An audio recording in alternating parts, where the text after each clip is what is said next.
gestão de resíduos sólidos urbanos para o século XXI. Na realidade, é até uma consequência da conversa que nós tivemos na última reunião sobre mostrar casos interessantes, mudar um pouco a nossa pauta, tornar um pouco mais proativa. Então, eu convidei o André, se ele queria fazer uma apresentação sobre casos bem-sucedidos em outros lugares. Então, esse é o tema da apresentação. Por favor, André.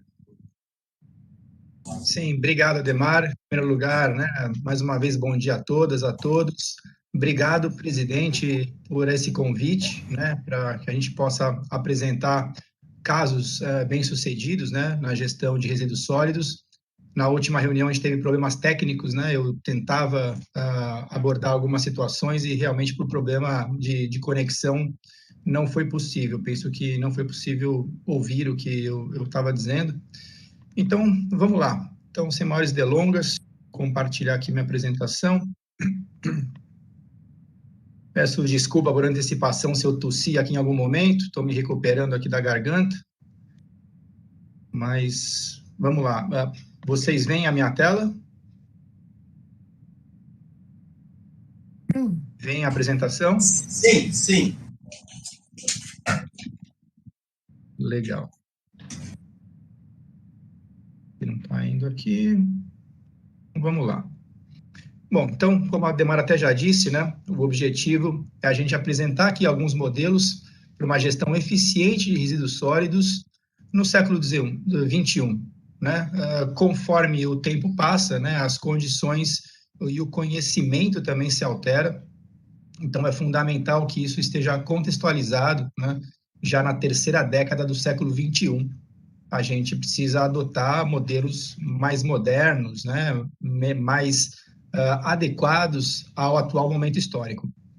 Penso que é útil a gente primeiro contextualizar o problema que temos, né, e em seguida a gente focar mais tempo na solução.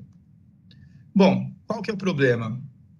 O problema é que Santos gera mais de 500 toneladas de lixo todos os dias, né, e a Baixada Santista aí com cerca de 2.000 toneladas dia. O problema é que a gente tem um sistema, um modelo de gestão de resíduos ineficiente. Então, não é uma questão de falar mal do serviço que é prestado, até acho que o serviço que é prestado ele é bastante razoável, bom até, mas num contexto, num modelo, num sistema ineficiente, inadequado. Então, é muito cara a conta que a gente paga para enterrar, né, ou para dar um destino inadequado para resíduos que têm valor, que poderiam ser muito melhor aproveitados, gerando economia financeira, gerando emprego, gerando economia energética, de água, etc.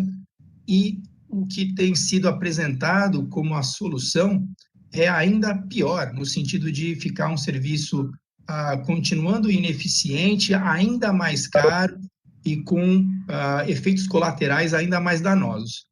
Então, para entender um pouquinho do que está falando, nós temos 3 frações, né? No mínimo 3 frações, e a gente quer colocar 3 frações em 2 latas de lixo, né? Então, isso nunca vai ser eficiente, isso nunca vai ser adequado. E, além disso, né, nós temos um problema de deseducação. A gente diz que o lixo orgânico é rejeito, sendo que o orgânico ele também é reciclável. Então, nessa comunicação, você está deseducando, né, a população.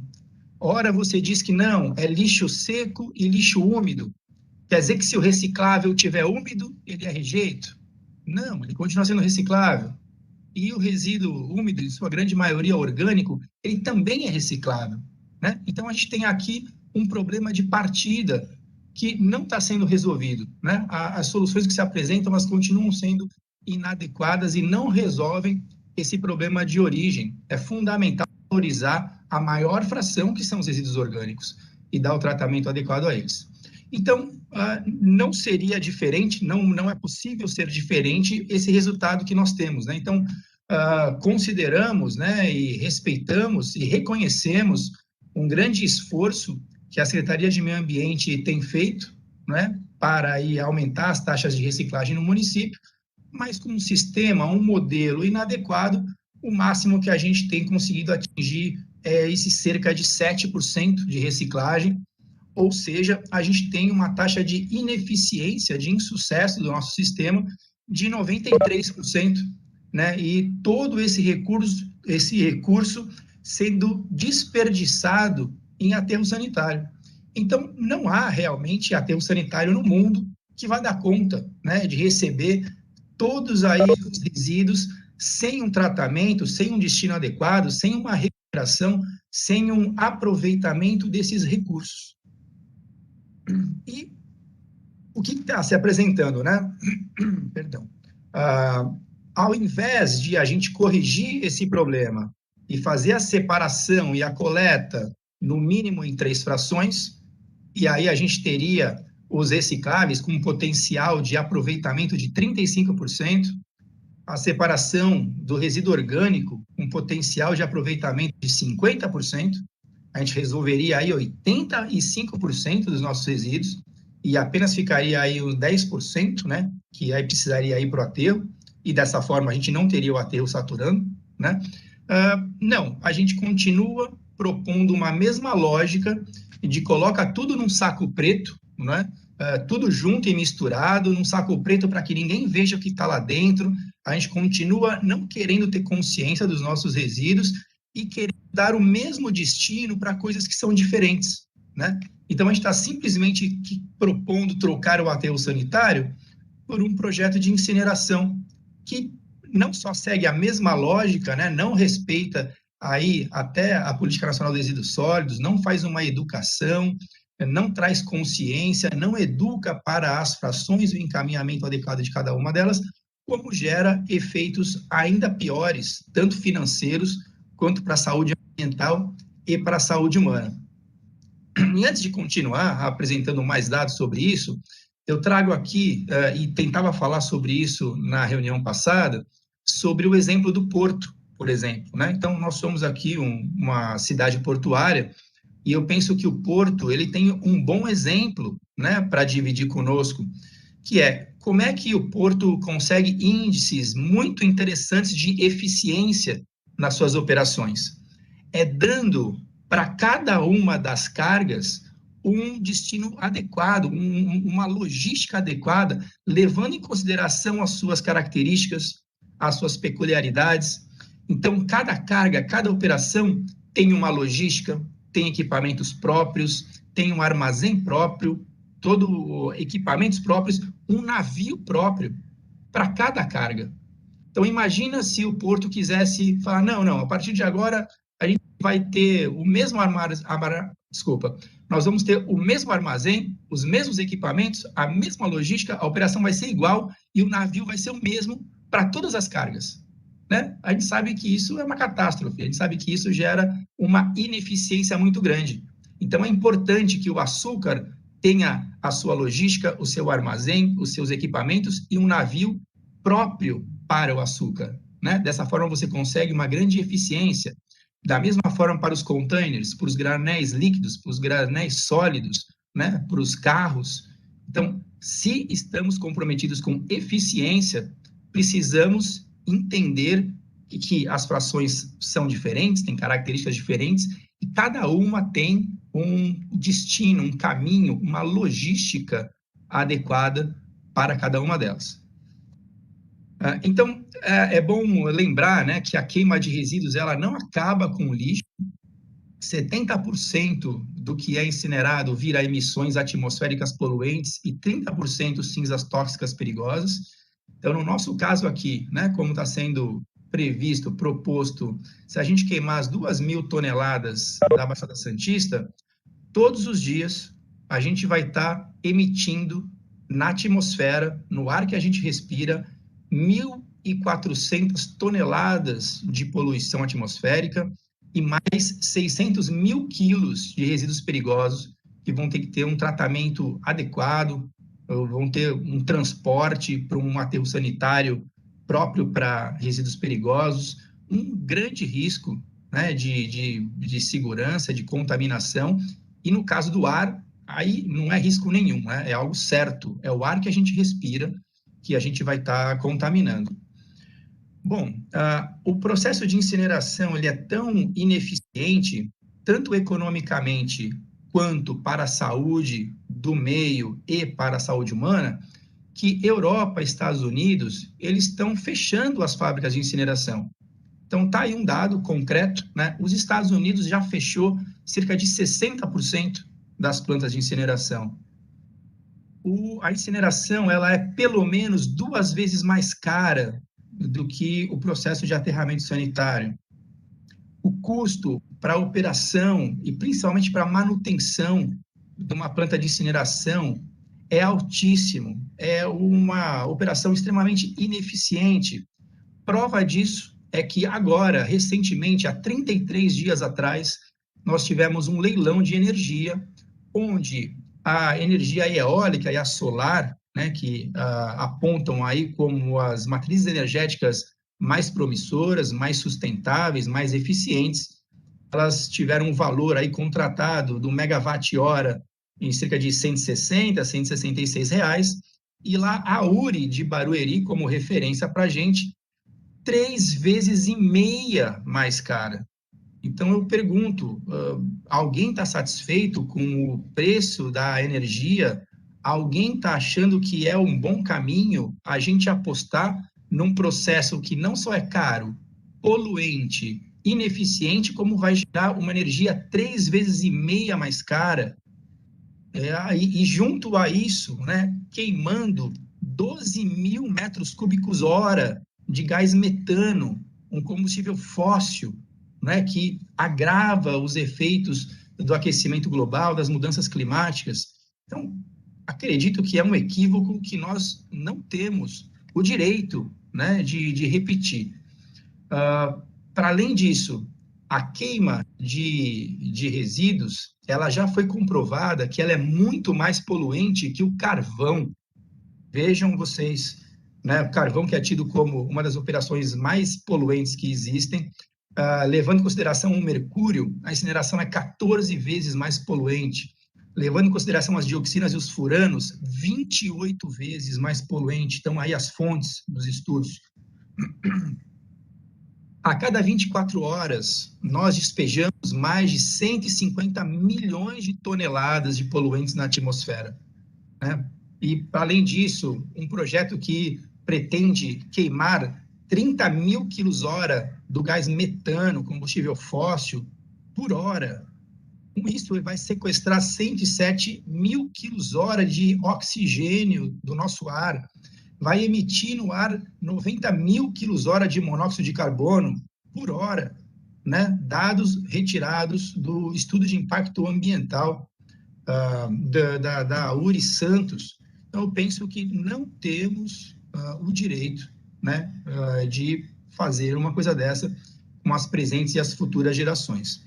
O CONDEMA, o Conselho Municipal de Defesa do Meio Ambiente, como já foi colocado, tem um plano municipal de mudanças climáticas, então temos conhecimento, né? Não podemos dizer que não sabemos o que são as mudanças climáticas, não podemos dizer que a queima de resíduos não gera gases de efeito estufa, não podemos dizer que não sabemos que o uso de combustíveis fósseis é o que mais agrava os efeitos das mudanças climáticas.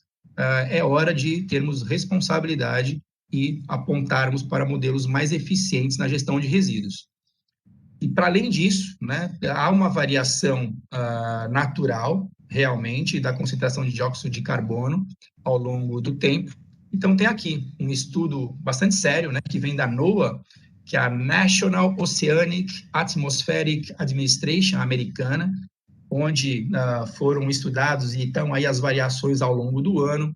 A média, o ano passado, já extrapolou muitíssimo, né, esse máximo histórico, em 412 ppm, e agora um relatório mais recente do início de junho, né, relativo aos dados de maio, já apontou que já ultrapassamos os 419 ppm.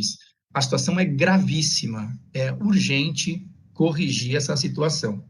Então, seja lá qual for o nome do processo, se ele envolve queima de resíduos sólidos, é um processo equivocado. Então, qual que é a solução? A solução, em primeiro lugar, é a gente respeitar a Política Nacional dos Resíduos Sólidos, que diz que nós devemos ter como prioridade a não geração, né? A educação para a não geração desses resíduos, para a redução dessa geração, para o máximo de reutilização, para incentivos à efetiva reciclagem, gerando empregos, economizando energia, economizando água. E aí a gente vê que, cumprindo a política nacional, sobra muito pouca coisa para a gente dar o tratamento, o destino final adequado. E que solução que é essa? É o sistema lixo zero, né? Que ele passa pela educação para não geração, para reutilização, ele passa por uma comunicação eficiente, ele passa por logística, por engenharia e o tratamento adequado para os resíduos. Então, o lixo zero é essa meta, né? Essa meta que é ética, essa meta que é uma jornada, ele é um objetivo, uma meta que é ética porque envolve responsabilidade, porque envolve carinho, envolve zelo, né, pelas presentes, pelas futuras gerações. Econômica, porque ele traz uma economia grande, gera empregos, eficiente e visionária, porque aponta um caminho, né, eficiente para a gestão de resíduos. A gente também pode dizer que o lixo zero é um programa de qualidade total, baseado na melhoria contínua, onde o indicador de desempenho é o tanto de recursos que a gente desperdiça ou, por outro lado, que a gente dá o destino adequado a eles.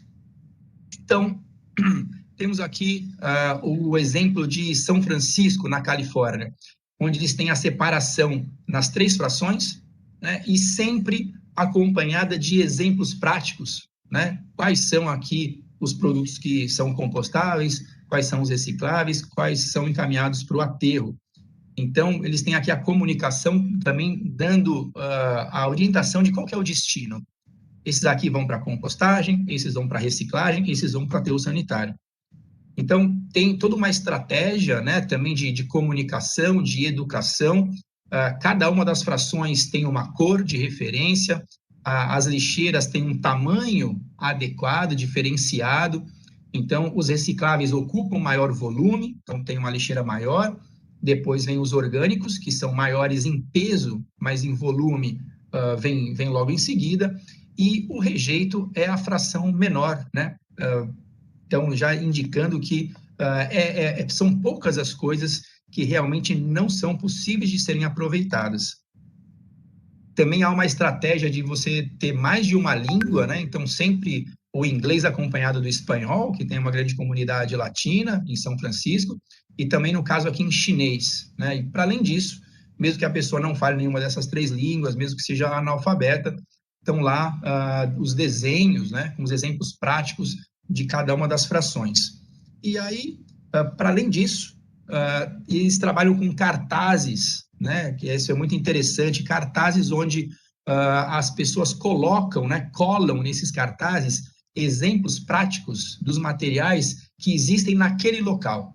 Então, naquele local, quais são os resíduos que existem, e aí coloca-se ali nos cartazes, eles mostrando o que cada um é reciclável, o que cada um é compostável, o que cada um é aí rejeito e vai para o aterro sanitário. Então, o que é feito com os resíduos orgânicos? Então, há plantas de compostagem em larga escala, onde há uma logística, uma engenharia, são processos controlados, né? Enfim, uma eficiência muito grande e o uso depois desses recursos, né, nas plantações na própria região. Para vocês terem uma ideia, os Estados Unidos tem quase 5.000 plantas de compostagem, só na Califórnia são 160, a gente vê que recebem sobras de alimentos 38, então a gente tem um indicativo que uma grande parte é para compostagem de verdes, né, de podas de árvore. Aproveitando esse parênteses, né, da compostagem, aproveitando para falar um pouquinho mais profundamente, trazer mais exemplos de compostagem. Então, em Nova York, na região de Nova York, existe essa outra planta, onde a gente vê aí do lado esquerdo essas canaletas. Então, essas canaletas têm uma dupla função. Em primeiro lugar, elas recebem, né, o fertilizante líquido, né, que escorre do processo de compostagem, ao mesmo tempo, de tempos em tempos programados, o sistema injeta oxigênio ali nessas leiras de compostagem, tornando o processo mais eficiente, né? Acelerando, porque a compostagem é um processo aeróbio, né? Depende do oxigênio, e dessa forma você tem um processo otimizado. Já essa planta é um exemplo na Alemanha, né? Então, vejam a dimensão dessa planta, vejam ali o tamanho dos carrinhos, né, ali embaixo. Então, a gente vê ali em cima que essa planta ela composta 160 mil toneladas por ano. Essa planta sozinha seria suficiente para compostar todos os resíduos orgânicos de Santos, São Vicente e Guarujá juntos. E a gente vê que existem membranas, né? Do lado direito a gente vê essa membrana branca. Então, o que é isso? Então, essa membrana é uma membrana semipermeável que permite a saída do CO2, né? Que é produzido, é um ar inodoro, né? Um gás inodoro, que é produzido pelo processo de compostagem, ao mesmo tempo que ela não permite a entrada da água da chuva, por exemplo, né? Então, mantém o processo, o sistema controlado.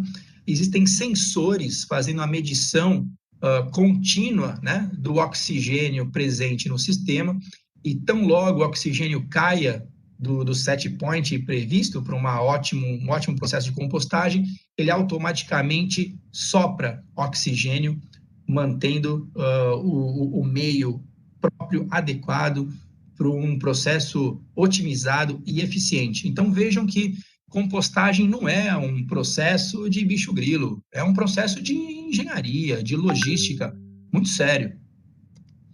Aqui, inclusive, Florianópolis também tem esse processo, né? Então, tem lá a Composul, em Florianópolis, compostando já cerca de 40 toneladas dia. Então, algo conhecido, próximo da gente. Bom, também até em homenagem aqui ao nosso conselheiro Ibrahim, que sempre traz a biodigestão. A biodigestão é outro processo já anaeróbio, não é? Que é um processo adequado também para o tratamento dos resíduos orgânicos. Esse é o maior biodigestor do mundo, né? Tido como o maior do mundo, também na Alemanha.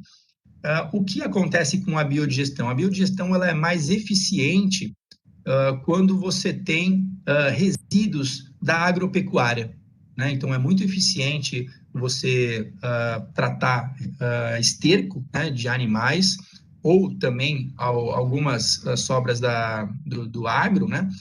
A gente tem também biodigestores no estado de São Paulo, tá? Não é nada de outro mundo, distante da gente. O próprio estado de São Paulo tem biodigestores, mas todos ligados aí à agropecuária, ou para tratar esterco animal, ou para tratar bagaço de cana, também existe uma planta. Bom, mas então quer dizer que a gente não pode ter o biodigestor aqui? Podemos. Não quer dizer que ele é eficiente? Sim, ele é eficiente. Mas é a história do porto, né? A gente não tem uma bala de prata. A gestão de resíduos sólidos é um problema complexo, exige soluções complexas.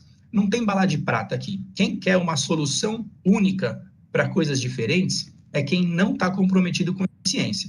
Quando a gente está comprometido para eficiente, a gente vai analisar caso a caso e ver qual que é o melhor tratamento para cada um deles. Então, no nosso caso aqui, a gente poderia adotar um modelo como tem no Chile, por exemplo, né? Onde tem lá um biodigestor que trata o lodo, né, do esgoto do município, e gerando energia, né? Aqui mesmo em Curitiba, existe uma planta também tratando o esgoto junto com resíduos orgânicos.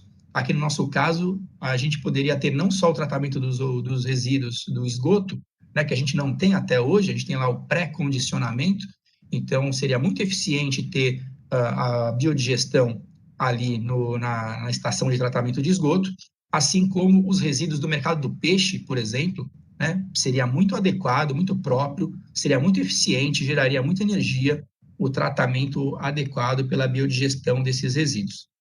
Mas voltando, então, ao caso de São Francisco, né, existe toda uma logística, os caminhões são adaptados para captar essas lixeiras, né, e levar para compartimentos separados para cada uma deles. E é importante a gente frisar que aí essa separação nas 3 frações, que tem muitas vantagens, né?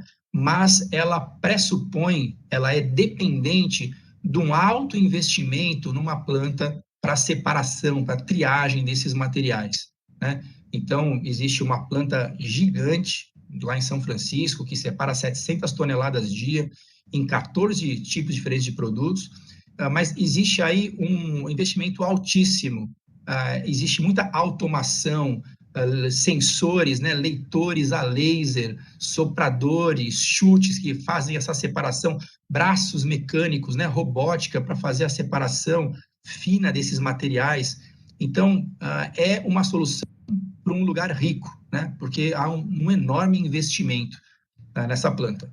Então, a gente conhece um outro modelo que é mais eficiente, sem essa necessidade desse grande investimento e que é mais adequado à nossa realidade, que é o modelo italiano, né, que passa pela coleta porta a porta, onde você tem a separação de cada um dos materiais, então, desde a origem, né, e é muito mais eficiente você fazer a separação e a coleta monomaterial desses materiais já separados, do que a gente misturar tudo num saco preto e chegar numa cooperativa, todos os resíduos da cidade, tudo junto e misturado, e as pessoas terem que separar isso numa esteira que passa numa certa velocidade, né? Então, essa eficiência sempre vai ser limitada ao ponto que você já fazer a coleta separada, diferenciada, é muito mais eficiente.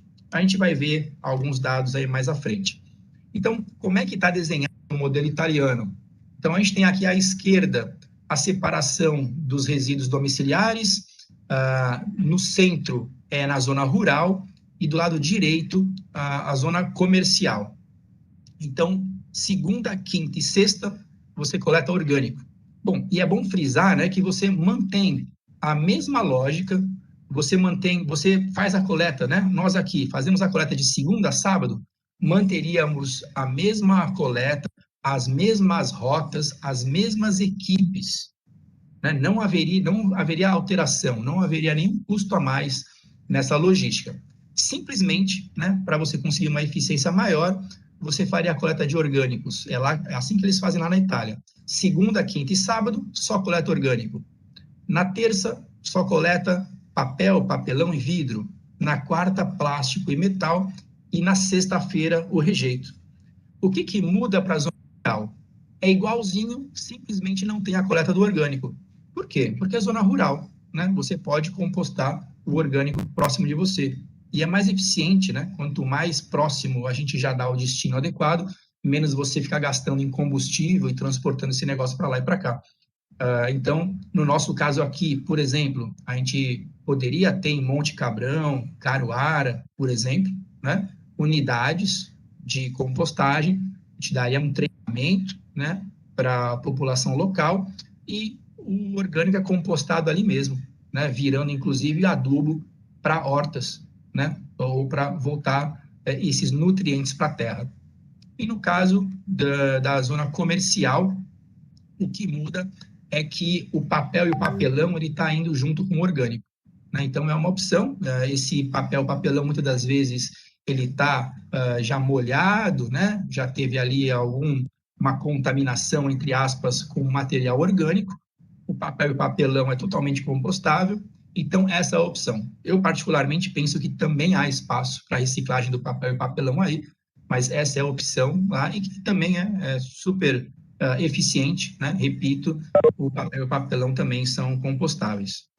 É fundamental a transparência, né? Então, essa estratégia de trabalhar com sacos transparentes é muito interessante, porque você traz a consciência, você traz a transparência, você traz um controle social, né? Então, poxa, eu não vou colocar qualquer coisa aqui, né? Poxa, o meu vizinho pode ver, e realmente, né, a vizinhança pode fazer um controle social se todo mundo está separando, então você estimula, né, algo com mais consciência, trazendo aí uma correção, né, melhor para o destino, e o resultado é esse, né? Então, taxas aí de aproveitamento superiores a 70%, a 80%, e um caso aí acima até de 90%, 98%, um exemplo primoroso, mostrando que é possível a gente sim se aproximar muito, né, do lixo zero. E os dados, né, o estudo lá na Itália, então esses dados também não são dados do acaso, tirados da cartola, um achômetro, um chutômetro. A Itália tem universidades, né, que estudam, existem pessoas que estão dedicadas a estudar logística, engenharia, processos de tratamento. Existe um laboratório de um professor que só estuda o que é rejeito. Esse negócio não tem aproveitamento por quê? A gente pode desenvolver uma tecnologia para aproveitar esse material, a gente pode desenvolver um outro material que tenha reciclagem para substituir esse material. Então, há muito estudo, há muita ciência para trazer esses dados aqui. Não à toa, a Itália é um modelo de gestão. Então, aqui mostra que quanto mais você aumenta a coleta porta a porta, diferenciada, mais você aumenta a eficiência e você baixa os custos. E isso não quer dizer que a gente precisa decidir, né? A gente decide hoje, vamos tomar aqui esse exemplo, amanhã a gente já começa a fazer essa separação toda. Então, não é assim, né? Então, a gente pode e deve começar separando um material, né? Apenas, por exemplo, terça-feira só vamos coletar plástico, né? E você vai implementando aos poucos, né, a separação monomaterial. Você pode começar com um bairro, né, e aos poucos expandindo para outros bairros, mas esse é o modelo que se mostra mais eficiente em todos os sentidos, tanto de aproveitamento, quanto de geração de empregos, quanto para a economia, para a municipalidade. E o que esse exemplo mostra? Que você aumentar os ecopontos, né, ou os pontos de entrega voluntária, o que é realmente muito interessante, mas simplesmente essa medida, você consegue aumentar aí a taxa de aproveitamento no máximo a 20%. Se você inclui os orgânicos, você consegue chegar até 40% de aproveitamento. Se você implementa essa coleta porta a porta diferenciada, você atinge 70%. E se você, junto com essa coleta porta a porta diferenciada, você produz o pagamento pelo rejeito, né, que já é a minha tradução aqui, do lado esquerdo a gente vê aqui o pay as you throw, né? Então, o que acontece? Se você faz a separação correta dos seus recicláveis, você não paga por isso. Se você faz a coleta separada direitinho dos orgânicos, ou você composta seus orgânicos, você não paga por isso. Você só paga pelo rejeito, né? Que é o maior custo, né? É o que a municipalidade, né, ou a empresa contratada vai ter que dar um destino adequado a esse rejeito. Isso não está sendo recuperado, aproveitado. Então, isso mostra que, dessa forma, com esse sistema, você consegue taxas superiores a 80%. Por que não foi? Tá. Então, né, dados aí da Brelp mostram que a gente gasta 25 bilhões de reais, é muito recurso, né? E a gente gasta todo esse dinheiro para enterrar, para desperdiçar materiais que poderiam gerar muito mais dinheiro, né? Muito mais recurso, gerar emprego, renda. A gente tem taxas baixíssimas de reciclagem, mesmo em Santos, que é maior, né? 7%, ainda é muito baixo. E a gente tem mais de 14 milhões de desempregados. Então, o lixo zero, ele é a solução para todos esses problemas. É economia, geração de divisas, maiores taxas de reciclagem e gerando empregos. Então, a gente tem um simulador, né? Então, estão aqui os dados de Santos, população de Santos, a composição gravimétrica dos nossos resíduos, do último estudo feito. Então, a gente tem aqui, né, a nossa atual realidade, apenas 7% de aproveitamento e 93% de desperdício, sendo que a gente tem, por outro lado, né, aí na outra composição gravimétrica, a gente poderia estar aproveitando tudo isso e só tendo marronzinho ali, né, indo para o aterro sanitário. Dessa forma, o aterro não acaba. Então, está aqui a previsão de economia, né, dos recursos, o quanto que isso custaria para o município. Está aqui a geração de impostos, e aqui só os impostos gerados diretamente, tá, com a venda desses materiais, não é? Não está aqui a economia nova que se cria. Esse é o exemplo de Florianópolis, que a gente vai falar agora. Então, várias, né, uma nova economia se forma em torno desse sistema lixo zero, com startups que trabalham a reutilização, né, e o melhor aproveitamento, a reciclagem de um maior número de materiais, e você tem a geração aqui em Santos, repito, esses são dados aqui para Santos, a gente teria a geração de cerca de 2.000 empregos diretos.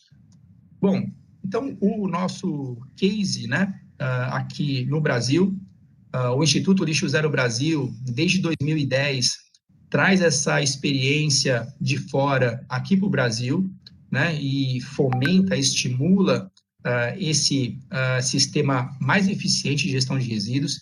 Florianópolis é o nosso case de sucesso, o Instituto começou lá, né, tem como base Florianópolis. E o que essa experiência traz? De que é fundamental a mobilização, a participação e o engajamento social. Bom, e existe uma metodologia, né, para a gente implantar esse sistema. Então, você tem algumas etapas, né? A inoculação é você introduzir, né? Introduzir o conceito, você sensibilizar, você explicar para a sociedade o modelo que vai ser feito, o problema que existe, o problema que ela vai ajudar a resolver, você fazer a construção de um novo acordo setorial, de um novo acordo social, perdão, e lixo zero como política pública e infraestrutura. Então, vamos lá rapidamente ver um pouquinho de cada um deles. Então, a inoculação, né, como eu disse, a sensibilização para a gente chegar ao novo acordo social. E por que a gente diz um novo acordo social? Porque a gente não pensa muito nisso, mas a gente tem um acordo social vigente, né, que é coloca tudo num saco preto, leva para longe. Esse é um acordo social, né? Então, a sociedade, né, foi educada que é assim que funciona, né? Coloca tudo no saco preto, uma empresa vai recolher isso e vai levar isso para longe. A gente precisa construir um novo acordo social que passa por um bom plano de comunicação, com campanhas publicitárias, mostrando para a sociedade qual é o problema, quanto custa, qual que é o impacto, e que a gente tem um problema técnico, financeiro, social, ambiental e cultural para resolver, né? Mas a sociedade e o poder público só conhecem esse acordo social vigente. Então, a gente está aqui apresentando, né, esse menu de opções melhores, mais econômicas, que geram mais emprego e preservam o meio ambiente. Assim como isso precisa ser apresentado para a sociedade. Com transparência, com informações claras, para engajar a sociedade, né? A sociedade precisa entender, precisa acompanhar a evolução do sistema, precisa entender, né, o que é o problema e como ela vai ajudar a resolver. E, ao mesmo tempo, valorizar e dignificar o trabalho dos profissionais da coleta e triagem é muito importante. Esses profissionais que hoje, né, sem eles, não haveria nenhuma reciclagem no país. E a construção desse novo acordo social passa pela criação de um grupo interdisciplinar, né, intersetorial de resíduos sólidos, que a gente se coloca à disposição para facilitar, né, a condução desses trabalhos, onde a experiência de outras cidades mostra a importância de você reunir empresas privadas, poder público, academia, as cooperativas, a sociedade civil, para discutir e chegar à proposta de um novo sistema eficiente para a gestão de resíduos, levando em consideração essas experiências aí bem-sucedidas no Brasil e no mundo. Com a separação e a coleta, no mínimo, nas 3 frações, com mais ecopontos, né, ou pontos de entrega voluntária, iniciando, né, a coleta monomaterial, uma estratégia de começar num bairro, se expandir para toda a cidade, inclusive cumprindo a Lei 952, né, que vai completar agora, no mês que vem, 5 anos, e ela já prevê a segregação dos orgânicos recicláveis, né, e a gente não tem cumprido. Inclusive, os novos planos aí também não consideram a própria lei municipal. Então, é fundamental essa correção. E aí a gente chega, né, ao lixo zero como política pública. Então, é fundamental que, no momento adequado, o município diga, olha, nós temos aqui uma meta, esse é o nosso objetivo, estamos comprometidos e a gente vai buscar estratégias e políticas para alcançar esse objetivo. Então, em 2018, né, Florianópolis decretou que até 2030 vai reciclar 60%, né, dos seus orgânicos secos, dos seus resíduos secos, e pelo menos 90% dos seus resíduos orgânicos. E aí depois uma lei, né, que esmiuça isso, então não é algo da noite para o dia, tem uma meta, né? Você vai uma meta escalonada, onde você vai atingindo esses objetivos, isso discutido. Essa foi uma lei aprovada por unanimidade na Câmara Legislativa de Florianópolis, depois de uma discussão qualificada com todos os vereadores, mostrando as vantagens, né, os benefícios para toda a sociedade desse modelo.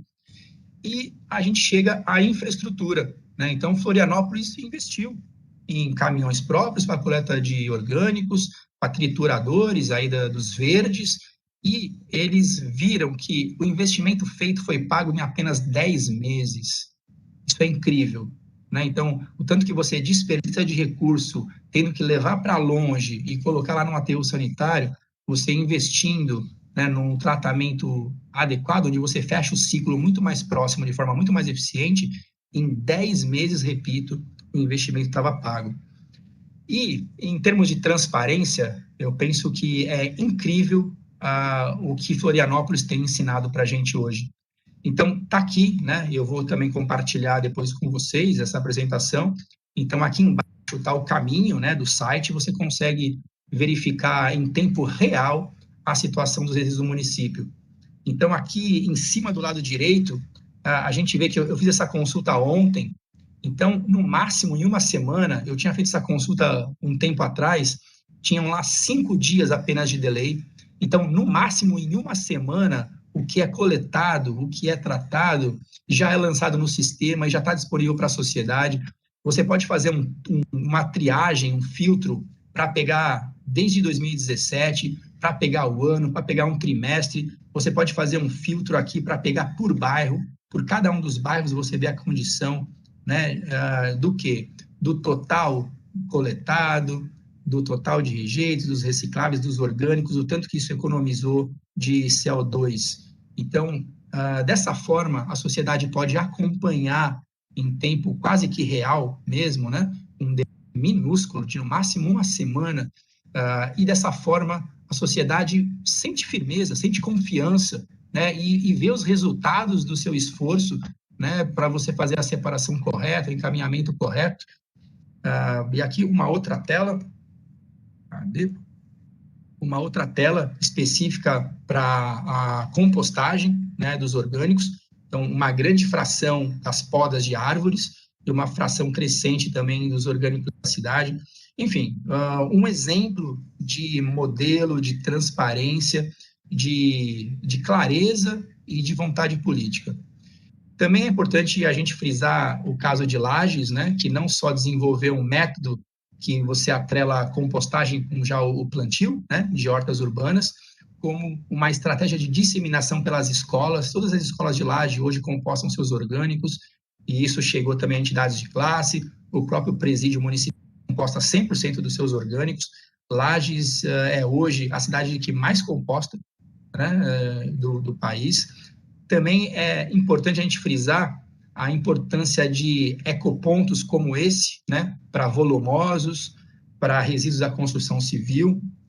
E é isso, a gente não sabe qual que é o futuro, mas certamente o futuro é lixo zero, trabalhando a responsabilidade, a eficiência, a proteção, a defesa do meio ambiente, a saúde das pessoas, geração de empregos, o conceito, né, lixo zero está totalmente em harmonia com os conceitos de economia circular, da economia donuts, né, ou economia da rosquinha, e com os objetivos de desenvolvimento sustentável nas suas diversas abordagens.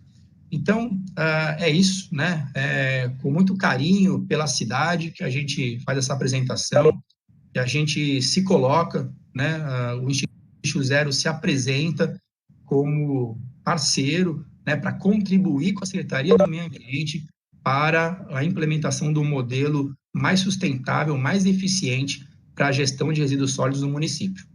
Era isso, obrigado pela atenção.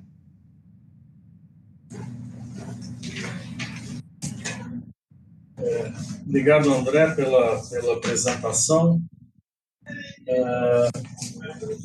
Como eu entendo que, como você mesmo falou, os investimentos são bem altos. Os investimentos e até a mudança de comportamento das pessoas, como implementar um plano para a gente conseguir implantar aí essas iniciativas aí, pelo menos as mais, vamos dizer, as mais economicamente mais viáveis. Como que a gente poderia trabalhar para incentivar essas práticas? Bom, no caso do modelo de São Francisco, o investimento realmente seria muito alto. No caso do modelo italiano, não. É um investimento já muito mais baixo, dentro das nossas possibilidades, onde, inclusive, o exemplo de Florianópolis mostra que o investimento feito, ele retorna em menos de um ano.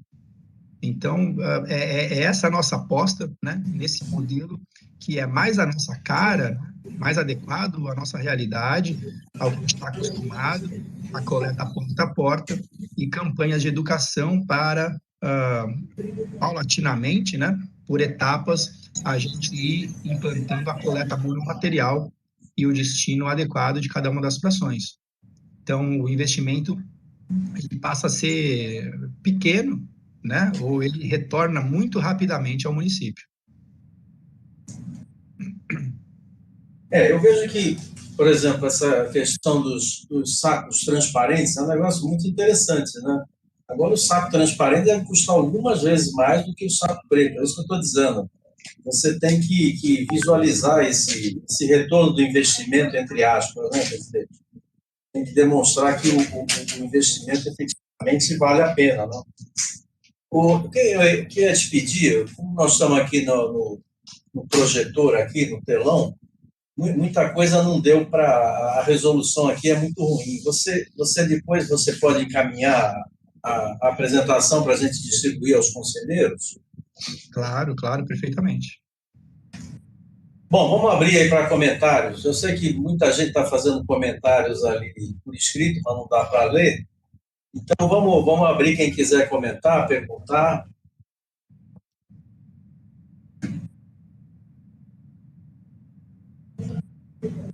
Alguém quer comentar? Eu, Ibrahim,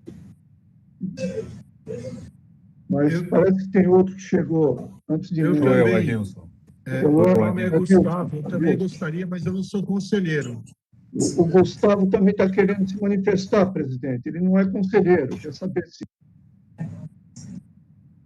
Pelo nosso regimento, os não conselheiros não têm o direito à manifestação.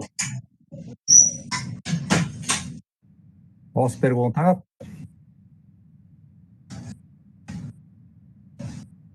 Presidente, posso perguntar? Quem está falando? Adilson. Oi, claro. Pode falar.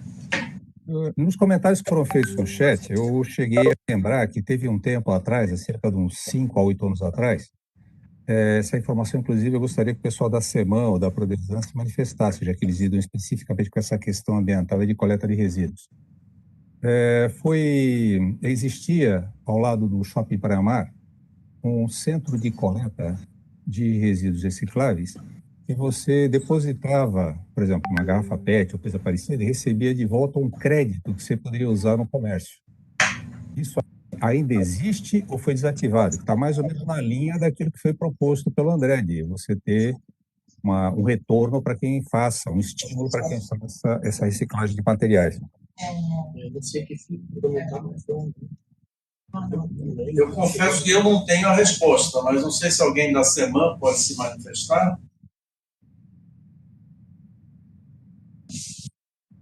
Eu sei que não está mais ativo lá, eu não sei qual a finalidade que saiu. A informação é que não está ativo lá no local, eu desconheço. É importante saber por que não deu certo. Eu posso dizer que eu moro próximo, então, desde o início da pandemia, foi desativado esse sistema, não retornou. Ele, enfim, que só quem pode dizer melhor, né, é quem fazia a gestão, né, lá o Maurício, da 3Z, mas ele era um sistema que trazia ali um retorno, não direto, né, mas com uma pontuação que aí você ia até um comércio local e você tinha lá, você trocava aquela pontuação por algum recurso financeiro dentro de algumas condições, né? Se você gastar mais do que X, você tem um desconto de 5%. Então, enfim, tinha lá algumas limitações. Mas eu quero só frisar que é bastante diferente do que a gente apontando como solução, né? Então, independeria dessa coisa das pessoas levarem, né, até esse local, o que a gente não é contra isso, pelo contrário, né?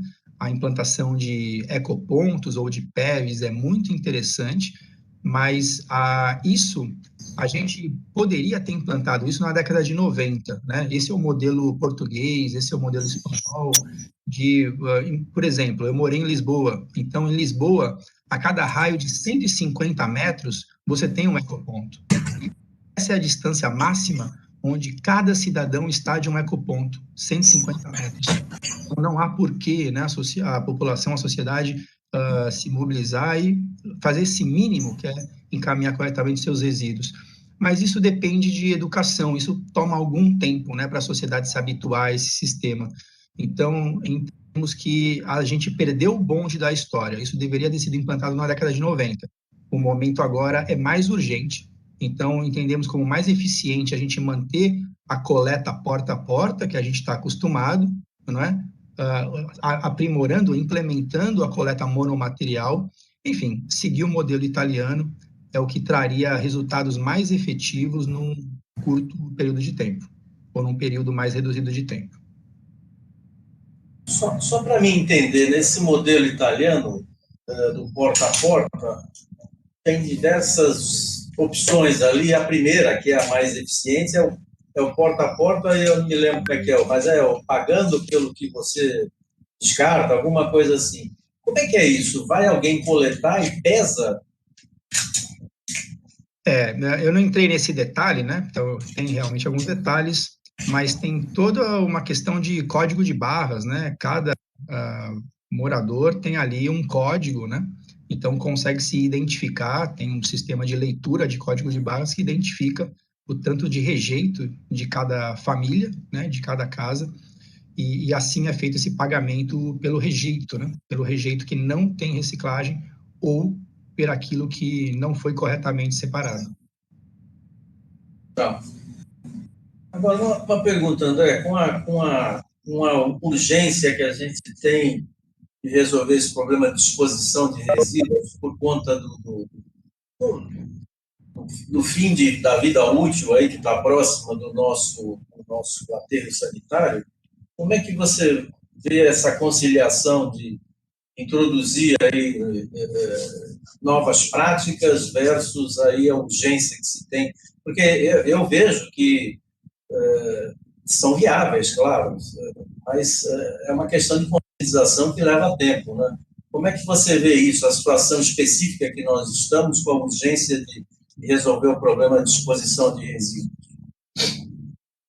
Ademar, eu penso que a gente não pode colocar o carro na frente dos bois, né? E acho que é isso que tem sido feito. Então, a gente quer dar a destinação final antes de fazer esse trabalho vendo as prioridades, né? A gente nunca vai conseguir algo eficiente sem educar, né? A gente nunca vai conseguir algo eficiente se a gente não faz um planejamento. Então, a gente tem o plano municipal de saneamento para fazer. A gente quer já decidir a solução antes de fazer o plano municipal de saneamento, né? Antes de fazer uma nova estudo de composição gravimétrica. Então, a gente não consegue eficiência, um bom resultado, pulando etapas, né?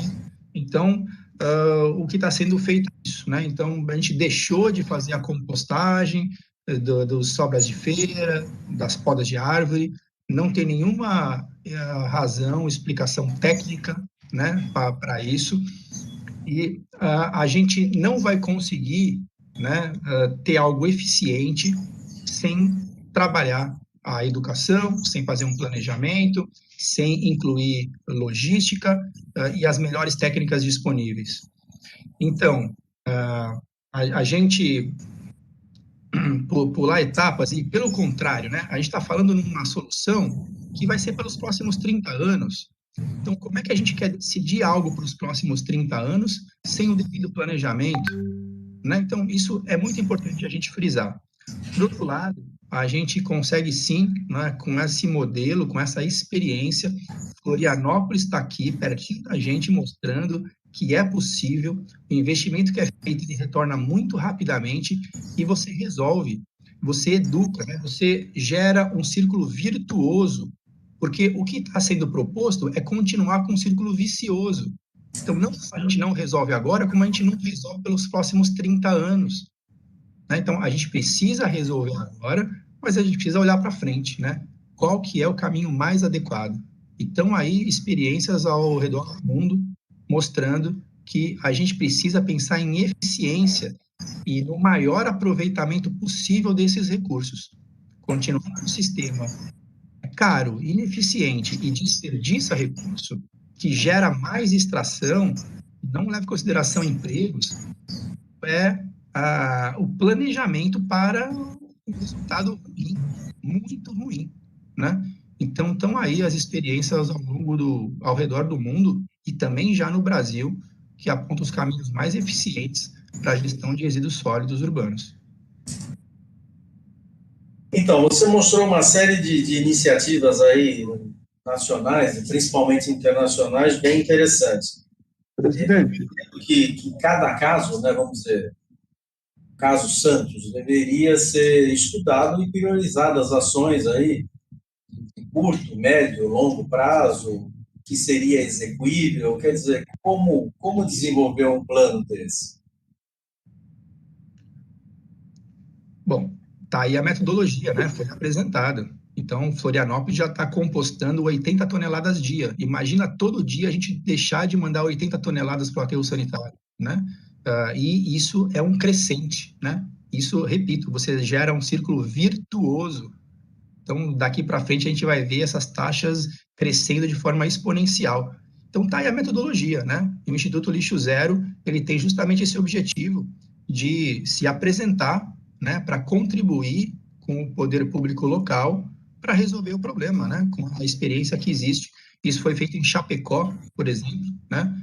O prefeito contratou o Instituto Lixo Zero e foi lá e implantou, né, um modelo, né, trabalhando a valorização das cooperativas, trabalhando com engenharia, logística, campanhas publicitárias e, sei lá, um resultado hoje, num curto espaço de tempo, né, em 4 anos, mudou, né, a característica, a cara da gestão de resíduos sólidos do município. Então, é possível, está aí apresentado o modelo e a gente está à disposição para conversar.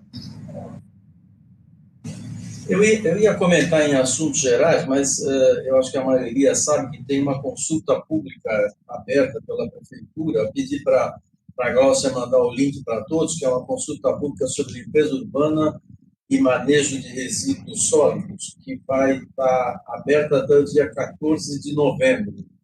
O Instituto Lixo Zero mandou alguma contribuição ou vai mandar que possa depois compartilhar com a gente?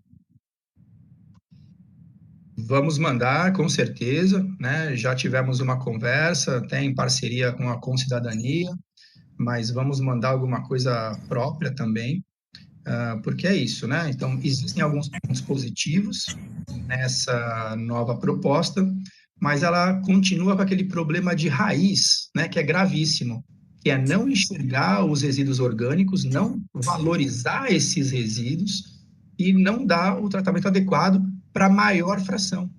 Como é que você justifica, né, um sistema de gestão de resíduos se você ignora a maior fração?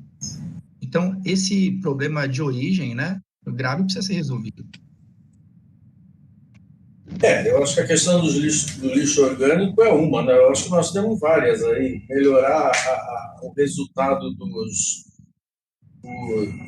da indústria.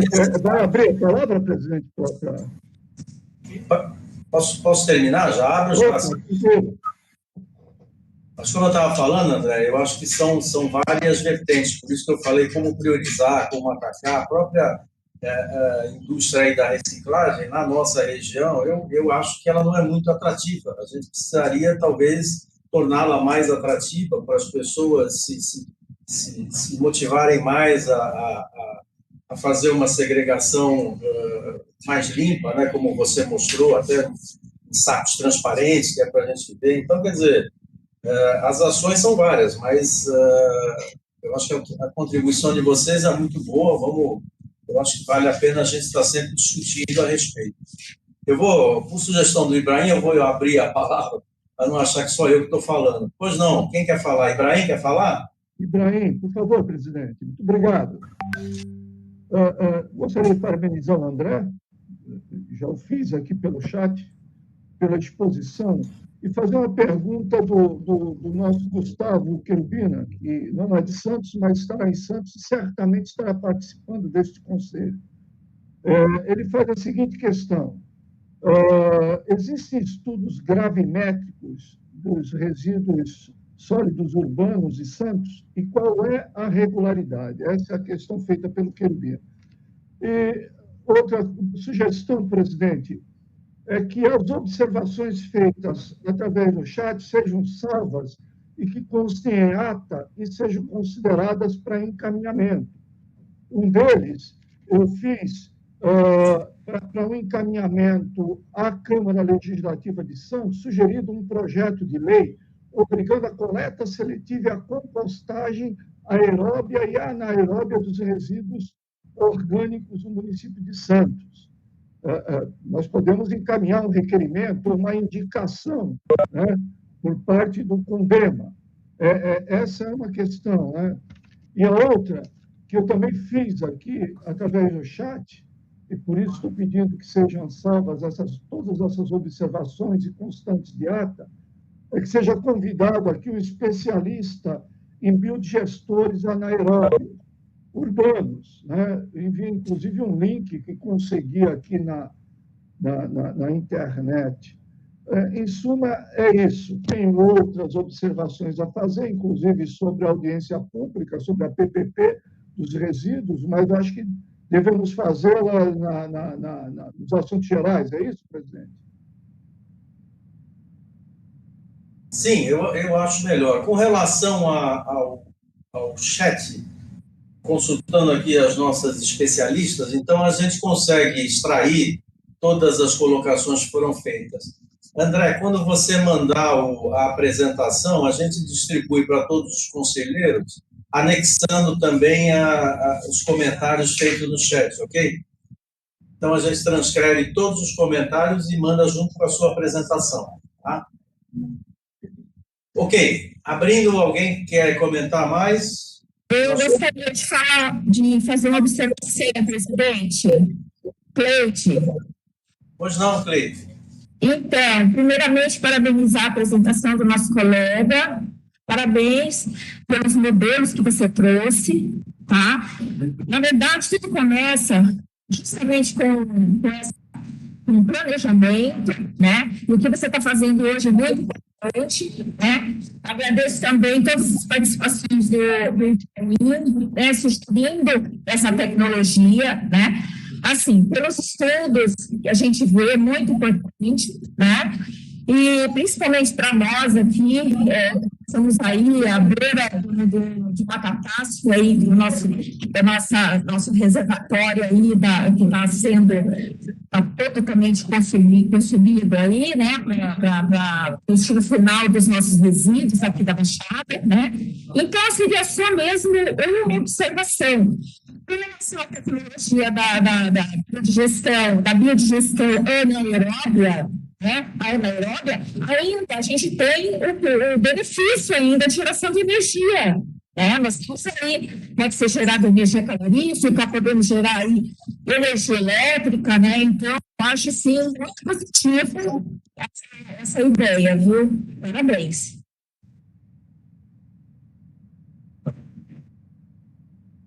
Ok. Obrigada.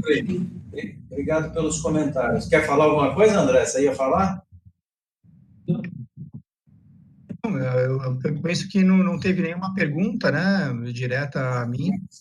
Mas... Não, eu pensei que você fosse fazer um comentário em cima do que a Cleide falou. Não, ok. Então, continua aberta aí a palavra, se alguém quiser fazer algum comentário. Sobre a questão do Querubina, do Gustavo, André, não sei se você pode esclarecer a respeito dos estudos gravimétricos do RCU de Santos.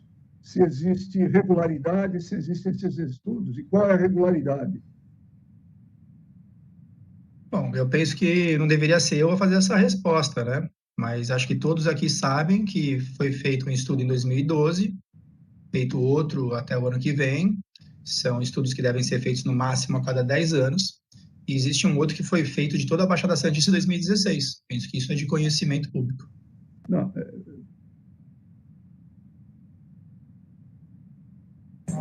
Eu vou fazer uma coisa. Ficou um comentário do Adilson aí sem resposta com relação àquela prática do recolhimento lá de recicláveis. Então, eu vou encaminhar um e-mail ao secretário com um questionamento do Adilson e essa questão que o Ibrahim levantou, que o André comentou também. Então, eu vou mandar para o secretário para ver a posição da secretaria e depois a gente distribui o comentário a todos. Ademar. Oi. Marli, o que for relativo lixo orgânico, tá? Ou resíduo urbano, que não seja o reciclável, aí tem que ser encaminhado, se quiser alguma coisa, para CESEP, que é a gestora do contrato de coleta de resíduos em geral. E o seletivo é Prodesan, tá? Só esclarecer. As competências do gerenciamento desses contratos. Não era o EISO que tratava disso, Marli? Não era o EISO que tratava disso, Marli? É, o EISO que trata disso na CESEP, tá, com relação aos resíduos em geral. E o Márcio, no caso, o lixo reciclável, na semana. O EISO está presente? Estava. EISO, está presente? No início da reunião estava. Não, está presente.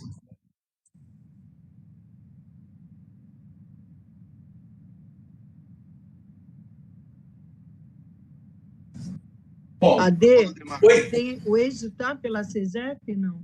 Está presente aqui, só que pelo jeito... Tá. EISO? Desculpa, deu uma saída. Marli, você pode comentar? Como?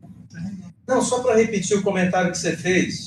Não, estou dizendo que se fosse mandar alguma coisa relativo à solicitação de dados ou querer saber, né, a opinião, no caso, CESEP coleta a parte dos resíduos em geral e o específico, que é o lixo limpo, né, o reciclável, aí no caso é SEMAN. Só isso.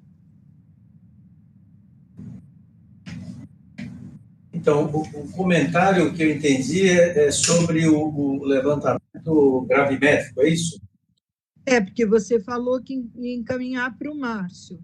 Então, estou dizendo que para o Márcio é relativo, pela SEMAN, ao seletivo, a coleta seletiva. E os demais resíduos, aí a competência é a CESEP. Tá. Eiso, você entendeu o assunto aí? Entendi, Ademar. Nós estamos preparando uma PPP, isso já é de conhecimento público, e dentro desse trabalho haverá um levantamento gravimétrico, com certeza, também. Mas, olha, não vai fugir muito do que a gente já conhece, que o André já colocou aí na própria apresentação dele, viu? Essas questões de gravimétrico, praticamente nada. Pelo menos ao longo dos anos não mudou.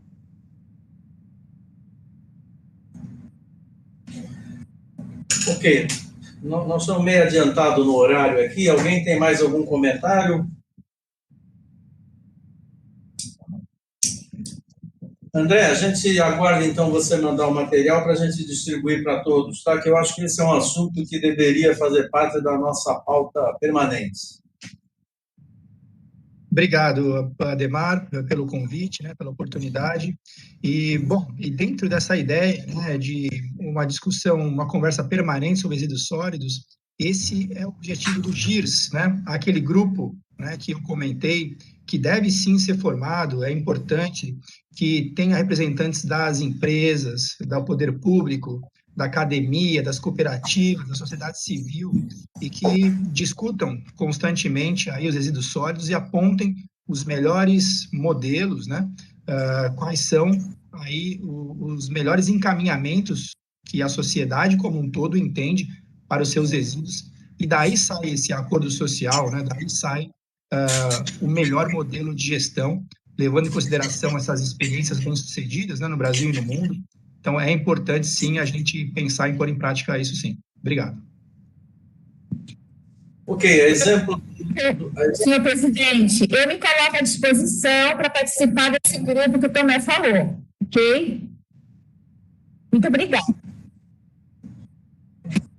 Mas sobre esse assunto, André, a gente tem alguma coisa formalizado que pudesse mandar para todos?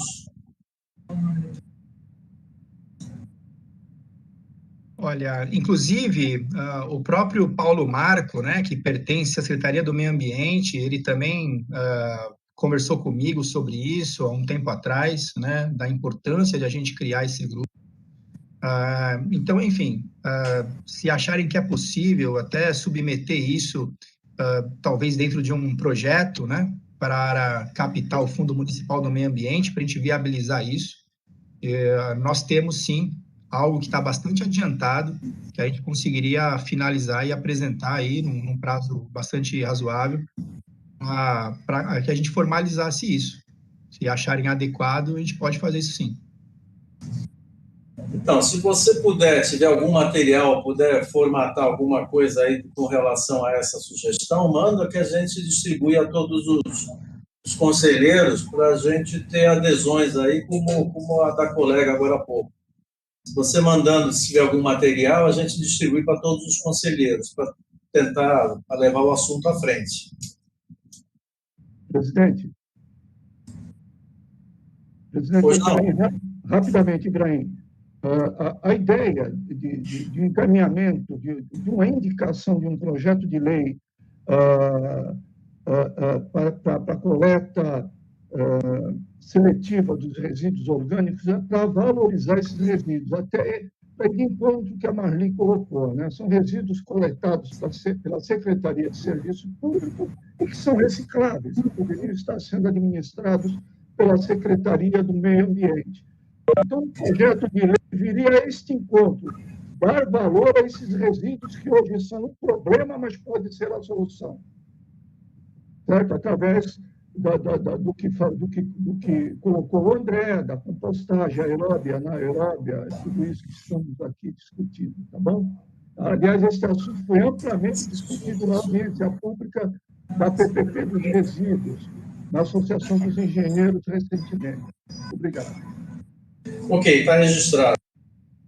Então, a exemplo do convite feito ao André para fazer essa apresentação que ele fez, o convite fica em aberto. Quem quiser, tiver alguma indicação interessante que tragam experiências bem-sucedidas, é só informar que a gente coloca na pauta da próxima reunião e das próximas. Eu acho que esse assunto merece ser discutido constantemente. Ok? Bom, vamos para frente, que o nosso horário está adiantado. André, muito obrigado pela sua apresentação, pela participação. Obrigado, Ademar. Indo agora